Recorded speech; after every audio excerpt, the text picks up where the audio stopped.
त्रिकोण के स्वामी हमेशा शुभ होते हैं। त्रिकोण कौन? 1, 5, 9। केंद्र के स्वामी जो होते हैं वो न्यूट्रल होते हैं, अर्थात अगर केंद्र के स्वामी अशुभ हैं तो वो अपनी अशुभता छोड़ देते हैं, अगर शुभ है तो वो अपनी शुभता छोड़ देते हैं, अर्थात वो न्यूट्रल हो जाते हैं। लेकिन हम उनको न्यूट्रल तब मानेंगे जब हम उनकी दूसरी राशि देखेंगे कि उनकी दूसरी राशि कहाँ पड़ी है। उसके हिसाब से हम उनको या तो न्यूट्रल मानेंगे या तो हम उनको पापी मानेंगे, यानी कि कष्ट देने वाले। त्रिषणाय भाव के स्वामी हमेशा अशुभ होते हैं। तीसरा जो है उसमें कम अशुभता है, छठे में अशुभता ज्यादा है। 11वां भाव, वैसे भी शास्त्रों में क्या कहा गया है? 11वां भाव सबसे बुरा भाव, यानी कि 11वां भाव नहीं, 11वें भाव का स्वामी सबसे बुरा है। ठीक है, 11वां भाव बुरा नहीं है, 11वां भाव तो हमारी इच्छाएं हैं और 11वें भाव का स्वामी भी हमारी इच्छाओं की पूर्ति करता है, लेकिन 11वें भाव का स्वामी सबसे पापी है। ठीक है, अब 2-12 की बात कर लें। दूसरा और 12वां भाव जो है वो भी न्यूट्रल है। न्यूट्रल ये तब तक रहेंगे जब तक इनकी दूसरी राशि, जैसे हमने केंद्र की बात करी, इनकी दूसरी राशि हम नहीं देख लेते हैं कि इनकी दूसरी राशि कहाँ पड़ी है। अगर इनकी दूसरी राशि त्रिकोण में है, केंद्र में, तो ये न्यूट्रल है। क्यों? क्योंकि अभी हमने पढ़ा केंद्र का स्वामी न्यूट्रल है, तो दूसरे भाव का स्वामी फिर न्यूट्रल हो गया, यानी वो ना आपके साथ बुरा करेगा ना अच्छा करेगा, बाकी उसको जो रिजल्ट देने होंगे एज एन लॉर्ड वो आपको देगा। अब आ जाता है अष्टम भाव का स्वामी। अष्टम भाव का स्वामी हमेशा ही अशुभ परिणाम देता है। अब अष्टमेश के साथ ये रूल लगेगा, बिल्कुल लगेगा। अष्टमेश अगर त्रिकोण भाव का स्वामी है तब उसकी अशुभता कम हो जाएगी। अष्टमेश अगर त्रिकोण भाव का स्वामी है, त्रिकोण में 159 है और केंद्र में भी 1 आएगा, लेकिन जब हम केंद्र 1 की जब हम बात करेंगे तो पहले हम उसको त्रिकोण ही लेंगे। तो अष्टमेश का भी संबंध देखेंगे कि अष्टमेश का संबंध किस ग्रह से आ रहा है, यानी उसकी दूसरी राशि कहाँ है। हमने ये भी पढ़ा कि चंद्रमा और सूर्य को अष्टमेश का दोष नहीं लगता, ये बिल्कुल सच है। चंद्रमा और सूर्य को अष्टमेश का दोष नहीं लगता। तो चंद्रमा और सूर्य अष्टमेश का फल तो नहीं देंगे, अर्थात अशुभ फल नहीं देंगे, लेकिन अगर ये अशुभ ग्रह के साथ बैठे हैं, अर्थात एकादश भाव के स्वामी के साथ, जैसे अभी हमने बोला एकादश भाव का स्वामी अच्छा नहीं, तब और षष्ठेश के साथ, षष्ठेश भी अच्छा नहीं है, तो ये कहीं ना कहीं आपको फिर रिजल्ट जरूर देंगे। अगर ये आपके त्रिकोण के स्वामी के साथ बैठा है तब ये आपको बुरा रिजल्ट नहीं देगा। जो हम अच्छा और बुरा ढूंढते रहते हैं, अशुभ और शुभ, इसको आप यहां से समझिए। ये अभी ए लेवल की बात चल रही है, ये हमारी फाइनल प्रिडिक्शन वाली बात नहीं आई कि बस इसी पे हम फाइनल प्रिडिक्ट, जैसे ही हम लेयर्स पकड़ते जाएंगे प्रिडिक्शन आसान हो जाएगी। ये सारी चीजें हो गई। अब एक लग्न आती, 2 लग्नें ऐसी आती हैं जहां पर हम कहते हैं कि लग्नेश भी पापी हो जाता है। कौन सी वो लग्न है? वृषभ लग्न और वृश्चिक लग्न। क्यों? वृषभ लग्न में शुक्र षष्ठेश है, वृषभ लग्न में शुक्र षष्ठेश है, अर्थात उसकी मूल त्रिकोण राशि छठे भाव में आती। अगर ये शुक्र अष्टमेश से संबंध बनाए, एकादशेश से संबंध बनाए और 12वें से संबंध बनाए, तो 12वें भाव का स्वामी न्यूट्रल है, लेकिन अब ये षष्ठेश भी है, तो 12वें के स्वामी के अंदर षष्ठेश के गुण आएंगे, क्योंकि 12वें भाव का स्वामी सहचर्य के हिसाब से, संबंध के हिसाब से रिजल्ट देगा। वृश्चिक लग्न है, वृश्चिक लग्न में मंगल षष्ठेश, अर्थात उसकी मूल त्रिकोण राशि भी, तो ये तो ऐसी लग्ने हैं जहां पर त्रिकोण और केंद्र का जो स्वामी है, लग्नेश जो स्वयं है, उसकी जो मूल त्रिकोण राशि है वो छठे भाव में आती, अर्थात ये पापी हो सकते हैं। कैसे? सहचर्य के हिसाब से। अगर इनका संबंध बुरे ग्रहों से आया तो ये आपको अपनी दशा में पीड़ा जरूर देंगे, भले ही वो लग्नेश ही क्यों ना हो। अब 4 लग्नें ऐसी हैं जहां पर केंद्र का स्वामी जो होता है, जो ड्वेल साइन है, 3, 6, 8, 12, 3, 6, 9 और 12, यहां पर केंद्र का जो स्वामी है उसकी जो दूसरी राशि है वो केंद्र में रहेगी, अर्थात ये ग्रह अगर केंद्र में ही है और एक दूसरे के साथ बैठे हैं तो ये अपनी दशा अंतरदशा में न्यूट्रल फल देंगे। अगर ये किसी और के साथ कंजंक्ट नहीं है तब ये बुरा फल नहीं देंगे, क्योंकि इनकी दूसरी राशि केंद्र में ही आती। 2 ऐसी लग्ने हैं जहां पर आपको वृषभ लग्न बता दी जो केंद्र और त्रिकोण का स्वामी का षष्ठेश है। अब 2 लग्ने और हैं जहां 4 और 5, जहां पर जो केंद्र का स्वामी है, अर्थात सप्तमेश जो है, एक लग्न में षष्ठेश है, दूसरी लग्न में अष्टमेश, अर्थात सप्तमेश पापी हो गया, इन 2 लग्नों में सप्तमेश पापी हो गया, क्योंकि उसके अंदर अब न्यूट्रल वाला रिजल्ट नहीं रह गया। क्लियर हो रहा है आप लोगों को? इसको और अप्लाई जब करोगे, चार्ट बनाकर देखोगे तो आपको और इजी हो जाएगा। लास्ट वाला नहीं पता चला मैम। ठीक है, कैंसर और लियो है ना मैम? यस, कैंसर और लियो, जब कैंसर साइन होता है तो क्या होता है, 10 नंबर की राशि यानी कैप्रिकॉन 7th हाउस में पड़ेगी और 11th हाउस की 11th साइन आपका 8th हाउस में पड़ेगा। और हमने क्या बोला है, अष्टमेश सदा ही खराब होता है। केंद्र के स्वामी न्यूट्रल होते हैं। अब यहां पर शनि के अंदर क्या हो गया, पाप प्रभाव आ गया। तभी जब हम कहते हैं, हमने पढ़ा या आप लोगों ने सुना होगा कि कर्क लग्न के स्वामी सप्तमेश शनि जो बनते हैं वो कहीं ना कहीं आपके विवाह में परेशानी क्रिएट करते हैं, यानी कर्क लग्न वालों का वैवाहिक जीवन बहुत अच्छा नहीं, क्योंकि सस्टेश हो जाता है। सप्तमेश में षष्ठेश और अष्टमेश दोनों के गुण, ठीक है।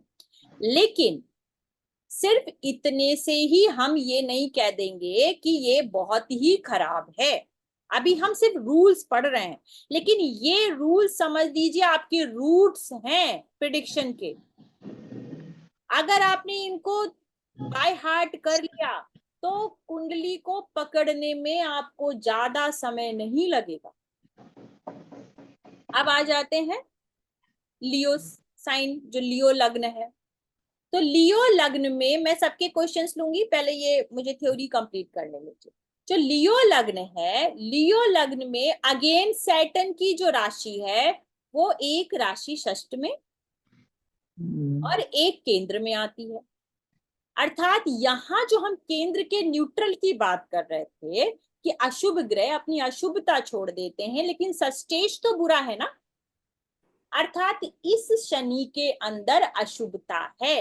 ये न्यूट्रल नहीं रह गया है। अब बाकी की जो लग्न है, कितनी लग्नें हो गई हमारी? अब बाकी कौन सी लग्न बनी? तो बाकी जो लग्नें हैं उसमें आपका केंद्र का स्वामी, जैसे तुला लग्न, तुला लग्न में चतुर्थे शनि क्या होगा? योग कारक हो गया। मंगल जो हो गया योग कारक हो गया। जो बाकी के केंद्र अगर हम पकड़ते हैं कर्क लग्न में, सिंह लग्न में, तो मंगल दोनों में योग कारक ग्रह हो गया। ठीक है। अब शुक्र की बात करते हैं कि शुक्र अगर केंद्र का स्वामी बनेगा तो एक उसकी दशम में पड़ेगी, एक तृतीय में पड़ेगी। तीसरा भाव भी बुरा है, लेकिन उतना बुरा नहीं है जितना कि एकादश है, षष्ठीश। ये आपके जीवन में क्या लेकर आएगा? स्थिरता नहीं लेकर आएगा, एफर्ट आपको ज्यादा लेने पड़े, लेकिन बुरा नहीं करेगा, बहुत ज्यादा बुरा नहीं करेगा। कैसे? हम क्यों? क्योंकि किस लग्न में उत्तरोत्तर ये? किस लग्न में बता रही है? किस कौन लग्न सी में लग्न होगा? में? बताइए किस लग्न में होगा? क्या? लियो लग्न में ही, अच्छा अच्छा लियो अच्छा। लग्न में ही आप सारे, अब ऐसे मैं बताती जाऊंगी हाँ तो आप एक चार्ट बना के हाँ, रखिए। शनि षष्ठेश हो जाएगा, ठीक। शनि षष्ठेश है, लेकिन शुक्र जो दशमेश है वो भी तो केंद्र तृतीय। का स्वामी है, उसकी एक राशि तीसरे भाव में पड़ती है। ठीक अर्थात है, अब ओके। ये शुक्र क्या हो गया? हमने केंद्र के स्वामी को न्यूट्रल कहा, तो ये शुक्र क्या हो गया? शुक्र में भी अशुभता आ गई, क्योंकि ये तीसरे का स्वामी। इसी तरीके से आप बाकी लग्नों को भी देखोगे तो बाकी लग्ने भी आपको या तो वो ग्रह एकादश का स्वामी होगा या तीसरे का स्वामी। एकादश का स्वामी है तो ज्यादा प्रॉब्लम। हम केंद्र की बात कर, ठीक। 12वें का संबंध भी आ जाएगा। अभी सप्तमेश को अगर लेते हैं तो हमने ये भी पढ़ा कि जो दूसरे और 12वें का संबंध होता है वो भी न्यूट्रल होता है। अर्थात, एक मिनट आपको,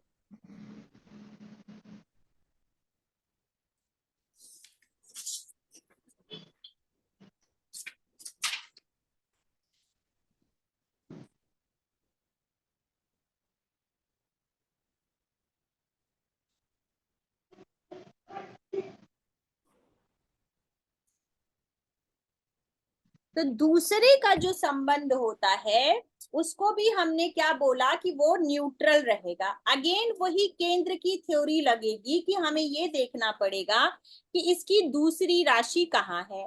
तो मेष लग्न में शुक्र कहाँ का स्वामी होता है? दूसरे का और सप्तम का। सप्तम में न्यूट्रल की थ्योरी लगी और दूसरे भाव के स्वामी के साथ भी न्यूट्रल की थ्योरी लगी। अभी हम मारक भाव नहीं पढ़ रहे हैं, मारक भाव में आपको अलग से पढ़ाऊंगी। अभी हम सिर्फ एक एक लेयर पकड़ रहे हैं। अर्थात ये शुक्र भी क्या हो गया? न्यूट्रल हो गया। सेम ऐसे ही आपका मंगल भी हो जाए। लेकिन ये दो लग्ने हैं जिसमें आपको यही शुक्र दूसरे का भी स्वामी बनेगा, यही शुक्र 12वें का भी स्वामी बनेगा, यही मंगल दूसरे का स्वामी बनेगा, जैसे तुला लग्न है दूसरे का भी स्वामी बनेगा और सप्तम भाव का स्वामी बनेगा, लेकिन यही शुक्र 12वें का भी स्वामी बनेगा। तो जब दूसरे का स्वामी बनेगा तो न्यूट्रल कहलाता है। लेकिन शास्त्र ये भी कहता है कि अगर सप्तमेश 12वें भाव का स्वामी हो तो वो बहुत अशुभ होता है।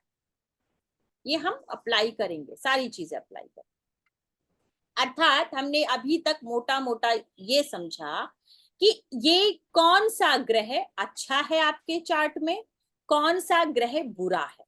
अब इनके बुरे और अच्छे के पैरामीटर को हमने लास्ट क्लास में भी देखा था कि कैसे हम पता करेंगे कि हमारा कौन सा ग्रह अच्छा रिजल्ट देगा और कौन सा ग्रह बुरा रिजल्ट देगा। उसके अच्छे और बुरे की इंटेंसिटी कितनी होगी। एक लेवल पे हमने ये पढ़ा कि ग्रह शुभ है या अशुभ है। इस क्लास में मैं आपका ऑलमोस्ट रिवीजन करवा रही कि ग्रह शुभ है या अशुभ है। अब वो अपनी शत्रु राशि में बैठा है या मित्र राशि में बैठा है, ठीक है, छठे में बैठा है, आठवें में बैठा है, 12वें में बैठा है, षष्टेश अष्टमेश 12वें का स्वामी कहाँ जाके बैठा है, ये सारी थ्योरी लगेंगी। ऐसा नहीं है कि ये अब हम भूल जाएंगे, ये सब कुछ लगेगा, लेकिन इसके बाद षष्टेश षष्ठ भाव में अगर बैठेगा तो उसके बाद वो क्या रिजल्ट देगा, अर्थात अगर वो किसी और ग्रह के संबंध में आता है तो वो क्या रिजल्ट दे सकता है। ठीक है, तो इसके लिए हम चार्ट लगाएंगे। हाँ, अभी इस चार्ट लगाने से पहले किसी का कोई क्वेश्चन है?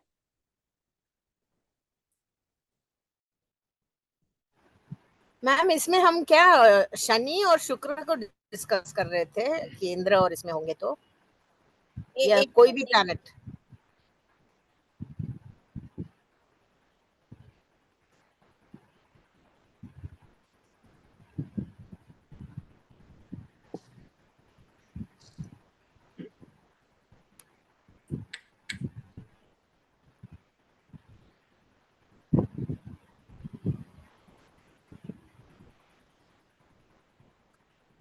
हाँ बोलिए, अभी क्या कह रही थी आप? मैम ये हम इसमें क्या डिस्कस कर रहे थे, केंद्र एक प्लैनेट केंद्र में होना होगा, एक केंद्र में नहीं है, तो हम सिर्फ शनि और शुक्र के बात कर रहे थे या सभी प्लैनेट्स के बारे में? हम सारे ग्रहों को समझ रहे हैं कि कौन सा ग्रह आपकी कुंडली में अच्छा है, कौन सा ग्रह आपकी कुंडली में बुरा है। कोई भी ग्रह आपकी कुंडली में बुरा नहीं है, कोई भी ग्रह आपकी कुंडली में बुरा नहीं है, ये समझ लीजिए। अगर वो किसी बुरे ग्रह से संबंध नहीं बना रहा है तो अष्टमेश भी अच्छा है, षष्टेश भी अच्छा है, 12वें का स्वामी भी अच्छा है, सारे के सारे ग्रह अच्छे हैं। लेकिन जब इन ग्रहों का हमने क्या पढ़ा, अष्टमेश का संबंध षष्टेश से हो जाए तो बुरा प्रभाव देगा। जब हम ग्रह पढ़ रहे थे तो हमने डिटेल में क्या, अब वो बुरा और भला कैसे होगा, बुरा और भला कैसे होगा, अष्टमेश मैम सदा आपने बुरा बताया रहेगा।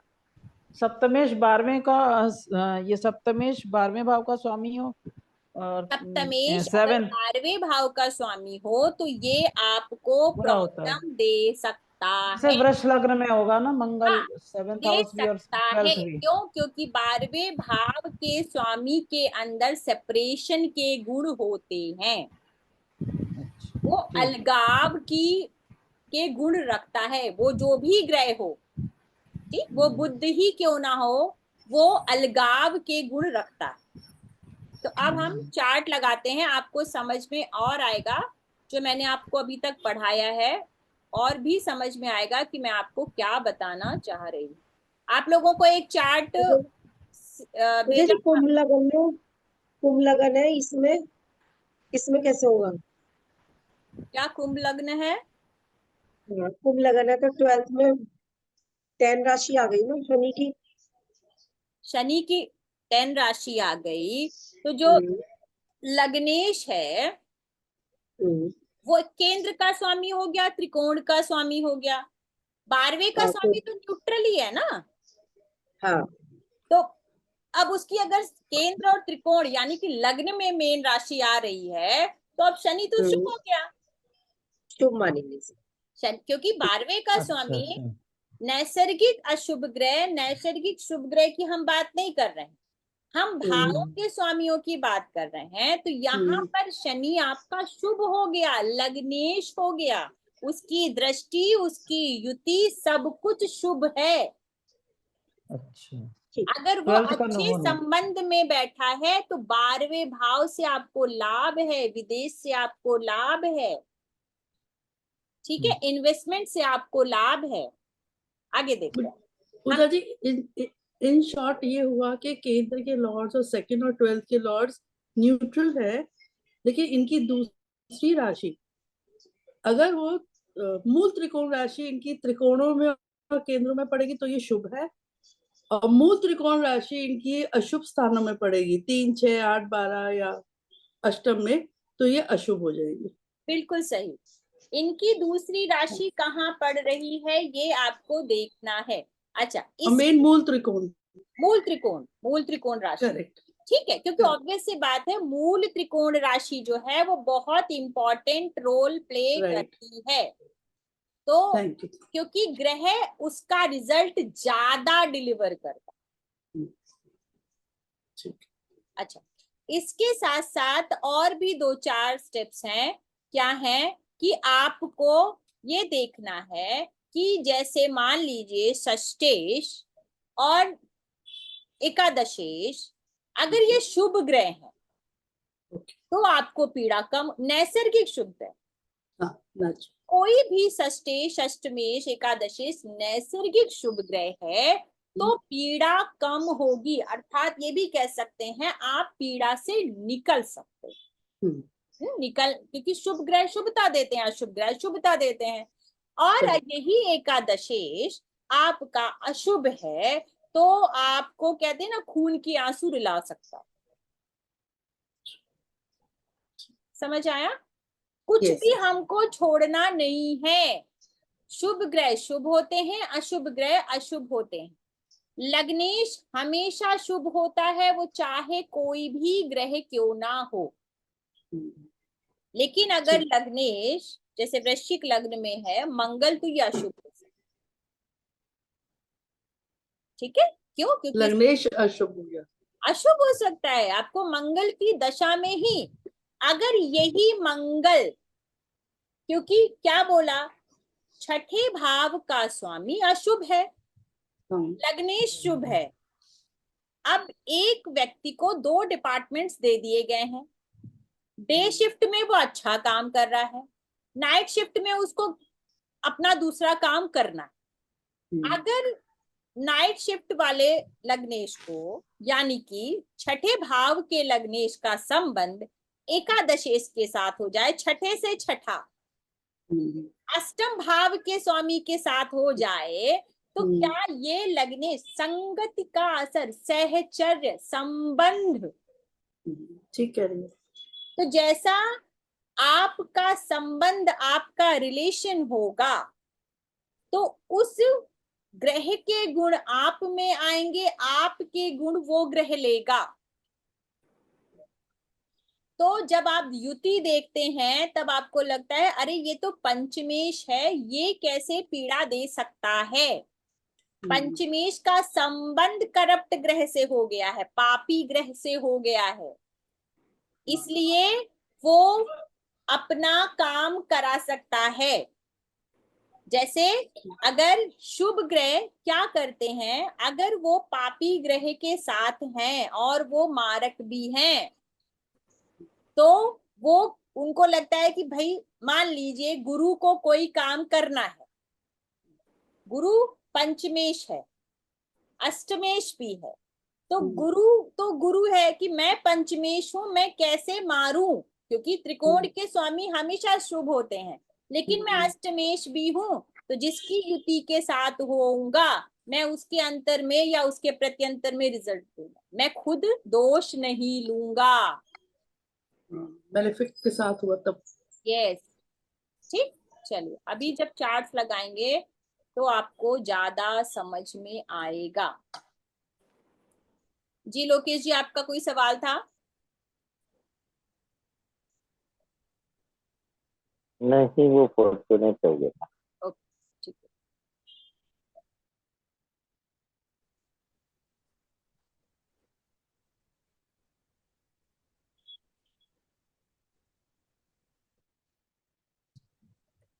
आप लोगों को मैंने एक चार्ट सेंड किया था, हमने लास्ट टाइम एक मदर डॉटर की चार्ट की बात करी थी, करेक्ट है?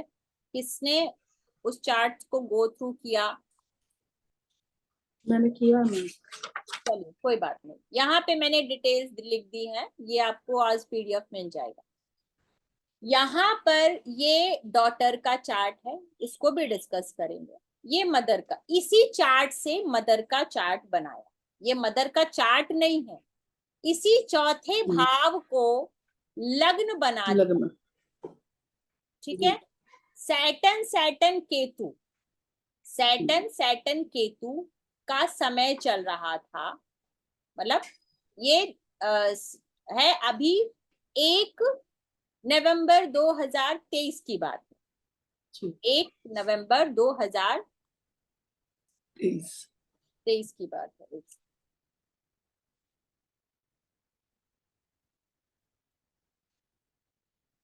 ठीक है, तो यहाँ पर अभी आप समझिए हमें यहाँ क्या देख, इस चार्ट में अगर हम देखते हैं तो शनि जो है, ठीक है, शनि कौन है?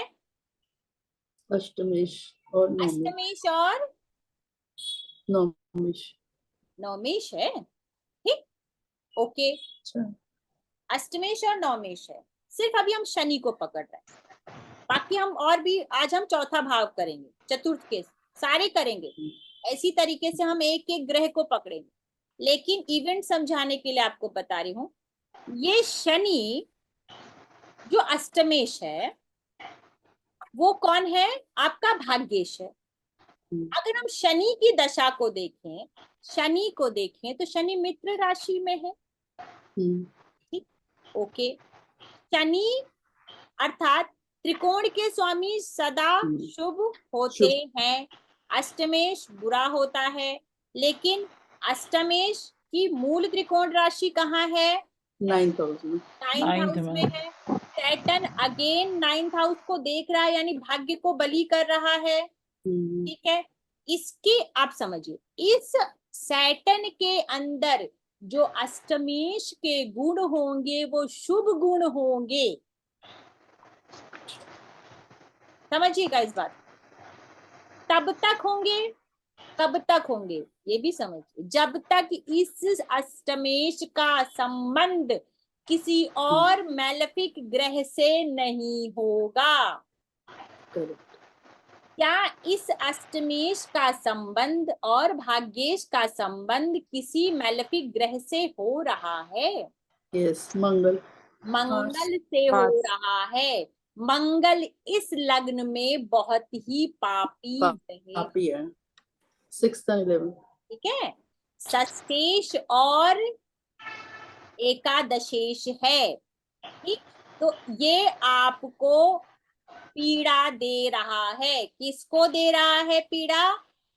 सैटर्न को पीड़ा दे रहा है, युति में नहीं है। देखिए पराशर ऋषि ने क्या बताया है कि आपका युति संबंध हो, लेकिन उसके पहले उन्होंने ये भी बताया है कि जिस ग्रह की दृष्टि होगी उसका प्रभाव भी आपको वो दशा में देखने को मिलेगा या अंतरदशा में देखने को मिलेगा। अर्थात उस ग्रह, अब वो ग्रह जो हमें बहुत ही पवित्र साफ क्रिस्टल लग रहा था, भाग्येश लग रहा था, अब उसके अंदर कहीं ना कहीं एक प्रॉब्लम दिख गई, यानी उसको पीड़ा देने वाला ग्रह कौन है? मंगल। यहाँ आप रेमेडी भी समझ लीजिएगा साथ ही साथ। ठीक है, इसको पीड़ा कौन दे रहा है? मंगल। तो क्या अगर शनि की दशा में कोई प्रॉब्लम हो रही है, शनि में समझ लीजिए, ये प्रॉब्लम कब आ रही है? शनि में प्रॉब्लम आ रही है। तो हम क्या सोच रहे हैं कि शनि में प्रॉब्लम कैसे आएगी? ये तो त्रिकोण का स्वामी। अब हम पकड़ नहीं पा रहे हैं क्योंकि हमने उसको दृष्टि देने वाले ग्रह पर ध्यान नहीं दिया। अर्थात अगर आपको रेमेडी करनी है तो क्या शनि की करनी है या फिर मंगल की है? यानी जो पीड़ा दे रहा है उसको शांत करो भाई, पत्थर मत मारो। ठीक, अब ये दशा, अभी तो बच्ची की दशा शुरू हुई है। ठीक, ये दशा पे हम बाद में बात करेंगे, लेकिन अगर इस दशा में आपको किसी और रिलेटिव के लिए प्रिडिक्ट करना है तो ये क्या है? अब ये देखिए, ये कौन है माता का? पंचमेश और षष्ठेश। मंगल कौन है? अष्टमेश। तो यहाँ इसको जो पेन और पीड़ा अभी देगा वो क्या उतनी ज्यादा है जो इसमें इसका संबंध आ जाएगा, क्योंकि षष्ठेश और अष्टमेश दोनों एक्टिव हो जाएगा। Correct. इसमें पीड़ा ज्यादा है, बहुत ज्यादा है। अब ये आ जाइए, इसी चार्ट को घुमाकर मैंने मदर का चार्ट बनाया, ठीक। अब सैटर्न जो है क्या है, सैटर्न कहाँ दृष्टि कर रहा है, छठे भाव, मंगल को, षष्ठेश को, छठे भाव को, ठीक, छठे भाव को। यानी कि यहाँ जो पीड़ा हमें नहीं दिख रही थी वो पीड़ा यहाँ, क्योंकि सैटर्न यहाँ तो भाग्य को दृष्टि कर रहा है, करेक्ट, यहाँ छठे को दृष्टि कर रहा है। छठे का परिणाम देने के लिए सैटर्न वो छठे का परिणाम देने के लिए उतावला है। अब ये छठे का परिणाम अगर यहाँ मंगल नहीं होता तो ये क्या करता, अच्छा देता, अच्छा देता, अच्छा देता। इसकी अपनी त्रिकोण राशि है, मूल तब त्रिकोण। ये नौकरी लगवा देता, कंपटीशन में, किसी अच्छे काम में डाल देता। शनि अपने घर का बुरा नहीं करता, लेकिन ये संबंध किसका आ रहा है, संबंध आ रहा है मार्स का। अष्टेश और थर्ड लॉर्ड। तो इस मार्स ने इसको पीड़ित, अब यहाँ पे षष्ठेश पर अष्टमेश का संबंध आ गया, अर्थात ये अगर समय आया, यानी शनि पर पीड़ा अब मार्स की है। अगर शनि में शनि कोई आपके पास आया ऐसा चार्ट लेके, तो आप क्या कहोगे कि शनि में शनि आपको प्रॉब्लम नहीं करेगा अगर आपने मार्स की रेमेडी करी। शनि की रेमेडी नहीं करनी है हमको अभी, शनि में शनि, ठीक। उसके बाद क्या संबंध आया कि सिर पे चोट लगी, ठीक, तो केतु में लगी। अब केतु ने क्यों दिया भाई, कारक है तो केतु क्यों देगा, केतु ने एक नंबर। अब केतु किसके साथ बैठा है देख लीजिए आप, केतु बुरा क्यों करेगा। सन के साथ। एक बात समझिए, एक बात समझिए, इन दोनों का जो संबंध है वो कोई अच्छा संबंध नहीं हो गया। लेकिन अब कौन सा समय ऐसा आएगा जब प्रॉब्लम क्रिएट करेगा, तो 1 2 3 4 5 6 ये केतु के साथ 6-8 एक्सिस संबंध बना रहा है। शनि और केतु का संबंध 6-8 एक्सिस संबंध बना रहा है। और कुजवत केतु, हाँ, कुजवत केतु मंगल की तरह केतु काम करेगा, करेगा। 6-8 का संबंध हो गया मंगल। अच्छा, इसके बाद केतु, मैम सब ग्रह 6-8 का तो कर रहे हैं ना एक्सिस, सूर्य मर्क्यूरी वीनस, केतु के क्यों लिया, क्योंकि मंगल दशा की तरह केतु काम करेगा केतु। अच्छा, क्या इसका संबंध यहाँ से आप ले लोगे, केतु जो है यहाँ पर उच्च का होकर बैठा है, अगर आप ऐसे लोगे तो उच्च का होकर बैठा, ठीक है, ठीक। किसके साथ बैठा है, लग्नेश के साथ बैठा है। किसके साथ बैठा है, जो डिस्पोजिटर है उसके साथ बैठा है, सॉरी डिस्पोजिटर के साथ नहीं बैठा, डिस्पोजिटर की दृष्टि, ठीक है। किसके साथ बैठा है, 12वें के स्वामी के साथ, तो 12वां का स्वामी न्यूट्रल हो गया। और पंचमेश के साथ, पंचमेश के साथ बैठा है। यहाँ तो इसको कोई बुरा प्रभाव नहीं देना चाहिए, बिल्कुल नहीं देना चाहिए, इसको कोई भी बुरा प्रभाव नहीं देना चाहिए। 11th लॉर्ड का एस्पेक्ट है, 11th लॉर्ड का एस्पेक्ट है। अब राहु को तो हम लेंगे नहीं, लेकिन जुपिटर जो है वो भी न्यूट्रल हो गया। क्या जुपिटर न्यूट्रल हो गया, क्या हो गया। जुपिटर, समझिएगा, क्या जुपिटर न्यूट्रल है, यस, केंद्र का लॉर्ड केंद्र में, क्या जुपिटर न्यूट्रल है, होना चाहिए। Yes ma'am. अच्छा, मैम न्यूट्रल क्यों मैम, खराब ही करेगा ना। खराब है। जुपिटर क्या? हाँ। किसके साथ बैठा है? एकादशेश के साथ। हाँ, एकादशी के साथ खराब है, अकेला हो तो ठीक है। मैं यहाँ युति की बात कर रही हूँ। ये केतु अच्छा। क्यों? देखिए समझिए, केतु किसका रिजल्ट देगा? अपने डिस्पोजिटर का। डिस्पोजिटर शुभ है कि अशुभ है? हाँ, अशुभ हो गया क्योंकि 11th राहु के साथ बैठा है। हाँ, राहु अशुभ हो गया, ठीक। मून कौन हो गया? एकादशी हो 11 गया। तो बहुत अशुभ हो गया, करेक्ट। तो ये केतु सबसे पहले किसका रिजल्ट देगा? पर मैम जुपिटर भी केंद्र में है और उसके दोनों हाउसेस भी तो केंद्र में हैं। करेक्ट है, दोनों राशि केंद्र में है, ये न्यूट्रल हो गया, ठीक। यहां से जो भी दृष्टि संबंध आ रहा है वो न्यूट्रल आ रहा है, लेकिन जो युति संबंध है क्या वो न्यूट्रल इसको रखा उसने? नहीं, पापी कर दिया। देखो ये बहुत समझने की चीज, मैंने आप लोगों को बहुत बच्चे जैसा समझाया है। एकादशेष मंगल मतलब केतु मंगल की तरह काम कर रहा है, इसलिए उसको वो लिया। छोड़ दीजिए आप, इसको तो बाद में पकड़िएगा। केतु सबसे पहले किसका फल देगा? डिस्पोजिटर का। जिसकी राशि में बैठा है। जुपिटर। किसकी राशि में जुपिटर। बैठा है? फिर युति का जुपिटर फल के। देगा। युति यहाँ पे सब शुभ है, हाँ ऑलमोस्ट। सारी की सारी युतियां शुभ हैं। जो हमारा 12th लॉर्ड है वो शुभता के साथ है। दूसरे भाव का स्वामी न्यूट्रल होता है, 12वें भाव का स्वामी न्यूट्रल होता है। और ये दोनों के दोनों किससे संबंध बना रहे हैं? ये दोनों के दोनों त्रिकोण के स्वामी के साथ संबंध बना रहे हैं। अर्थात यहाँ पूरी शुभता है। अशुभता कहाँ आई? अशुभता आई केतु के डिस्पोजिटर पे।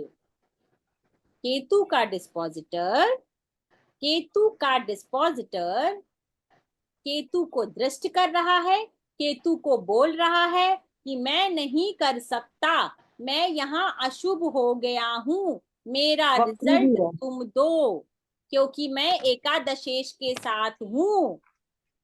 वक्री भी है।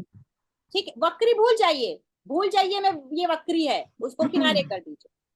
अभी यहाँ पे कोई वक्री नहीं, सब स्ट्रेट है। जो जुपिटर है, फिर से समझिए, केतु राहु सबसे पहले फल देते हैं आपके राशि स्वामी का, जो जिसकी राशि में बैठा है। फाइन। तो ये राशि स्वामी अभी तक न्यूट्रल था, लेकिन युति में किसके है? युति में एकादशेश के स्वामी के साथ है। एकादशेष तो मंगल हुआ, फिर चंद्रमा। मदर के चार्ट में देख रहे हैं ना भैया। ये अच्छा, चार्ट उस देखो वाले ना, में। ये चार्ट देखो आप। तो ये एकादशेश के स्वामी के साथ है और 6-8 एक्सिस में। समझ रही हैं आप? अच्छा, ये वाले दशा, में। अंतरदशा, दशा, अंतरदशा और उसके साथ जो प्रत्यंतर दशा है वो 6-8 एक्सिस लग रहा है। और उसका डिस्पोजिटर, जिसका वो फल देने वाला है, वो पापी ग्रह है। अर्थात वो पापी ग्रह हो करके मंगल की तरह आपको रिजल्ट दे देगा। अर्थात आपके 1 नंबर, अगर आप दृष्टि भी ले लो, चलो आप केतु की दृष्टि भी ले लोगे, तो वो सिर पर आपको प्रभाव परेशानी देगा। मंगल जो है वो यहाँ पर आपको पहले ही पीड़ा दे रहा है। क्लियर हुआ ये? क्लियर हो गया।